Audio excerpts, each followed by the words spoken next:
کہ خیبر پختونخوا کے جو وفاق کے ساتھ جڑے ہوئے مالی معاملات ہیں اس پر اسپیکر خیبر پختونخوا اسمبلی نے 13 ممبران پر مشتمل ایک کمیٹی تشکیل دے دی ہے۔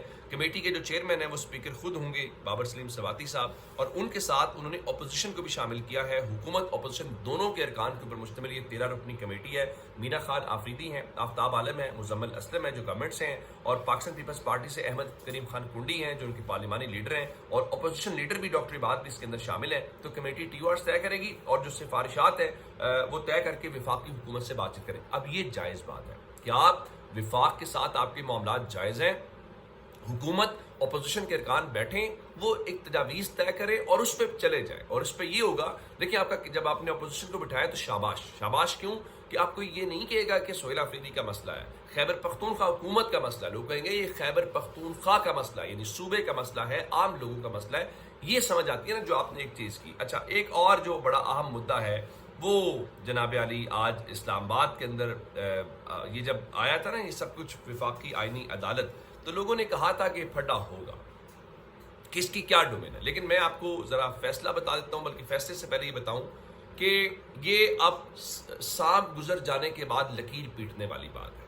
آپ پاکستان میں کسی عام بچے کو جو لاس نہیں پڑھتا لیکن تھوڑا بہت وہ کوئی ٹیکسٹ پڑھ لیتا ہے، اس کو اب 27ویں ترمیم کا مسودہ پڑھائیں تو وہ آپ کو بتائے گا کہ پاکستان کے اندر جو اب اعلیٰ عدالت سب سے ہے وہ وفاقی آئینی عدالت ہے۔ سپریم کورٹ اس کے برابر نہیں ہے، سپریم کورٹ عملاً اس کی ایک سب آرڈینیٹ کورٹ ہے، ماتحت عدالت ہے۔ یعنی میں اس کی مثال دینا چاہتا ہوں کہ کیا وفاقی آئینی عدالت کا فیصلہ بائنڈنگ ہے سپریم کورٹ کے اوپر؟ جی بائنڈنگ ہے۔ کیا سپریم کورٹ کا فیصلہ آئینی عدالت کے اوپر بائنڈنگ ہے؟ جی نہیں، بائنڈنگ نہیں ہے۔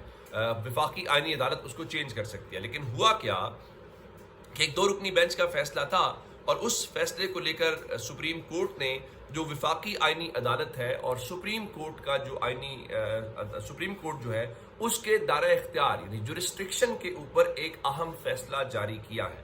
یہ فیصلہ لکھا ہے جناب یحییٰ آفریدی صاحب نے جو چیف جسٹس ہیں سپریم کورٹ کے، اور وہ کہتے ہیں جی سپریم کورٹ اور وفاقی آئینی عدالتیں ایک دوسرے کے ماتحت نہیں بلکہ ہم پلہ عدالتیں، یعنی وہ کہہ رہے ہیں کہ برابر کی عدالتیں۔ وفاقی آئینی عدالت کے فیصلے قانونی اصولوں کے حوالے سے دیگر عدالتوں پر لازم ہوں گے۔ آرٹیکل 189 ایک عدالت کو دوسری عدالت کے ماتحت نہیں بناتا۔ آئینی اور غیر آئینی مقدمات کو ایک ساتھ چلانا آئینی پیچیدگیاں پیدا کر سکتا ہے۔ کلب شدہ آئینی اور ریگولر معاملات کو الگ الگ فورم پر بھیجا جائے۔ آئینی مقدمات وفاقی عدالت، جبکہ ریگولر مقدمات جو ہے وہ سپریم کورٹ سنے گی۔ متضاد فیصلوں سے بچنے کے لیے عدالتی احترام کا اصول اختیار کیا جائے گا۔ دونوں عدالتیں ایک دوسرے کے دائرہ اختیار کا احترام کرتے ہوئے فیصلے کریں گی۔ آرٹیکل 199 کے تحت دائر آئینی درخواستوں کی اپیلیں وفاقی عدالت میں سنے گی۔ عام سول اور ریگولر اپیلوں کا اختیار بدستور سپریم کورٹ کے پاس ہوگا، اور 27ویں آئینی ترمیم کے بعد وفاقی آئینی عدالت کو خصوصی آئینی دائرہ اختیار حاصل ہے۔ ہائی کورٹ کے آئینی نوعیت کے فیصلوں کے خلاف اپیلیں وفاقی عدالت منتقل تصور ہوں گی۔ کرایہ داری اور بعض خاندانی معاملات آئینی عدالت کے اختیار سے مستثنیٰ ہوں گے۔ سپریم کورٹ نے یہ ساری باتیں جو ہے کرنے کے بعد اب یہ بات صرف بڑی واضح ہے کہ آپ یہ جو بات کر رہے ہیں نا، اور کہا جی توہین عدالت کا جو اختیار ہے وہ عدالت کے وقار اور عملداری سے جڑا ہوا ہے، اور یہ سپریم کورٹ میں ہی چلے گا۔ توہین عدالت کے مقدمات متعلقہ عدالت ہی سنے گی جس کی خلاف ورزی ہوگی۔ آپ یہ جو ساری باتیں عدالت کا احترام یہ کہہ رہے ہیں نا، یعنی جو چیز نکال کے انہوں نے آپ کے ہاتھ سے نکال کے ان کو دی ہے، اب جناب یحییٰ آفریدی صاحب کا خیال ہے کہ وفاقی آئینی عدالت احترام کی بنیاد پہ، بھائی وہ آپ سے آپ کی سینیورٹی سے نیچے تھے، اب وہ آپ سے اوپر چلے گئے، وہ آپ کو بادر بھی کیوں کریں گے؟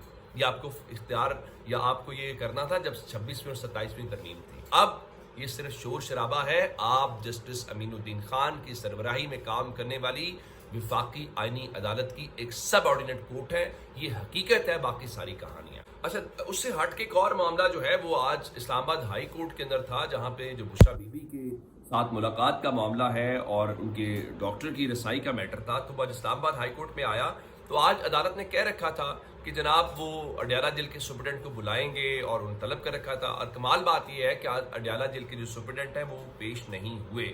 تو عدالت نے اب ایک بار پھر یہ کہا ہے کہ جناب اس سارے معاملے کے اندر انہوں نے منگل تک اس کیس کو ملتوی کر دیا ہے، اور سپرنٹینڈنٹ اڈیالہ جیل کو کہا ہے کہ وہ بشرا بیوی کی بیٹی مبشرہ کی جو پیر کے روز ان کو ذاتی حیثیت میں سنا جائے اور وجوہات کے ساتھ جو آرڈر ہے وہ پاس کیا جائے. تو ایڈوکیٹ جنرل اسلام آباد نے آج یہ بتایا کہ دیکھیں جی ایک تو بشرا بیوی کا معاملہ ارجنسی کا نہیں ہے, باوجود اس کے کہ اس کی سردی سب کچھ ہوا ہے. ان کا جی ہم ملاقاتیں کرا رہے ہیں, ہم ریکارڈ دے دیں گے. تو پھر سلمان اخیر راجہ یہ کہتے ہوئے دکھائی دیے کہ ملاقاتیں نہیں کروا رہے, لیکن عدالت نے فی الحال آج تک توہین عدالت کی کہ آپ آئے نہیں ہیں یا ہمارے آرڈر عمل درآمد نہیں کیا. عدالت نے کہا ٹھیک, فی الحال یہ جو جسٹس یہ بات کر رہے تھے نا, فی الحال حکومتی عدالتوں کا راج ہے اور حکومتی عدالتوں کے اندر یہی کچھ چلے گا. جناب یہ اب تک کی اپڈیٹس ہیں. اگر آپ نے ابھی تک ہمارا چینل سبسکرائب نہیں کیا کر لیجیے. اپنا بہت سارا خیال رکھیے گا. خدا حافظ.